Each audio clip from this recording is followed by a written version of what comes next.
Hey y'all, this is a short video just talking about how to use jpower.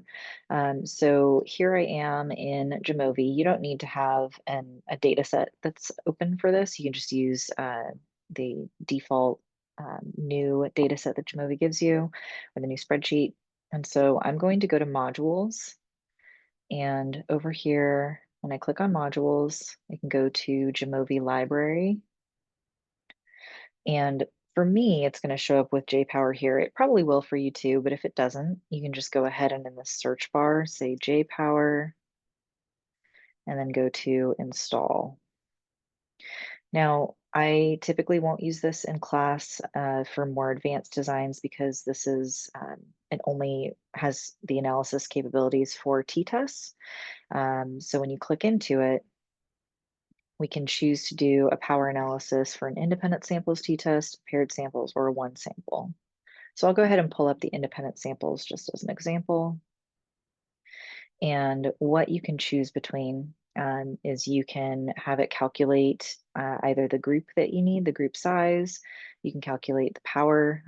So if you already know your group size, you can calculate what your power is at that point based on effect size and other information. You can also calculate what effect size you would need. We're going to use this first one. So I'm going to use the N per group. This is a standard a priori analysis to see how many people you need to recruit for your study.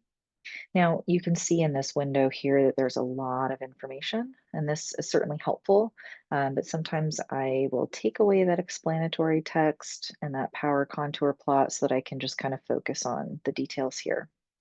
So what you want to do is you're going to first select your minimally interesting effect size. Let's say that it's I'm going to say 0.3. So imagine a Cohen's d of 0.3 is what we expect to find.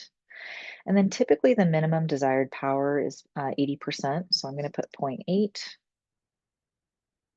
And I'm going to leave the relative size of group 2 to group 1 with the basically this is just saying that I think that they're going to be the same size.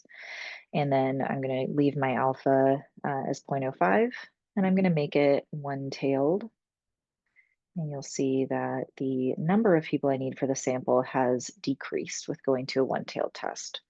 So these are the different ways you can modify this information. And then what it tells us is how many people we need per group over here. So this is N sub 1 is group 1, and then N sub 2 is group 2. So we would need 139 twice.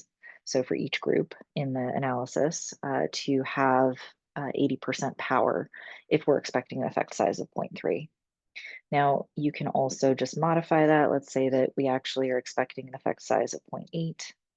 You can see how much that changes the needed sample size. So this is one way that you can do the analysis ahead of time and see how many people you'll need for that study to have adequate power. If you already have conducted the analysis, you can also put in the numbers that you had, and then it'll tell you what your power was for that study. And it will work in the same way. Again, you just would choose, you go to power, and then you would say how many people you did have in the sample, and it's going to tell you what your power is. So here you can see that this power is 0.7994, so about 80% power, which is what they give you here. So if you have any questions, let me know.